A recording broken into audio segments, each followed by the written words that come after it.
Тоби Магуайр туралы 10 дерек. Тобиас Винсент Магуайр 27 маусымда 1975 жылы туған американдық актер және продюсер. Ол Сэм Рэймидің «Өрмекші адам» трилогиясының басты кейіпкерін сомдаумен танымал. Ол кейінірек «Өрмекші адам. Үйге жол жоқ» фильмінде қайталады.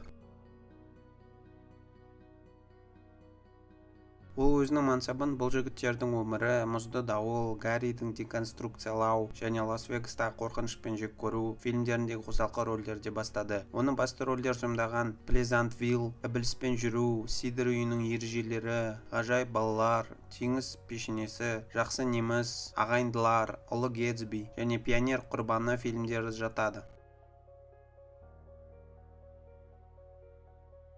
Ол Сидр Хаус Рулс және Сейбискат үшін киноактерлер гильдиясының 2 номинациясын, сондай-ақ Ағайындылар кинофильміндегі үздік ер адам рөлі үшін Алтын глобус номинациясын алды. Магуайр 2012 жылы Material Pictures деп аталатын өзінің продюсерлік компаниясын құрды және Good People және Pawn Sacrifice продюсерлерін бірлестіріп шығарды.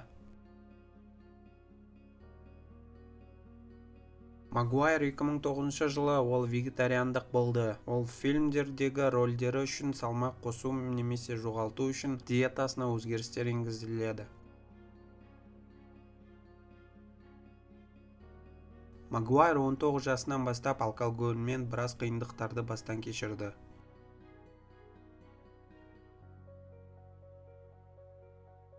2004 жылы Магуайр покер турнирін бастады. Ол бірнеше іс-шараларды ақшамен аяқтады және покер кәсіпқойы Дэниел Негрианудан сабақ алды. Магуайр ESPN арнасының 2005, 2006 және 2007 жылдардағы әлемдік покер сериясының негізгі оқиғалары чемпионатында көрсетуінде көрінді.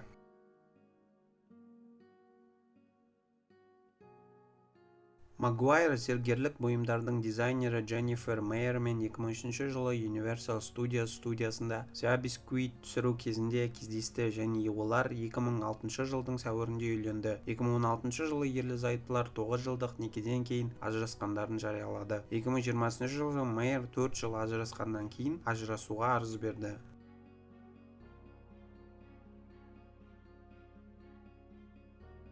Бойы 1,72.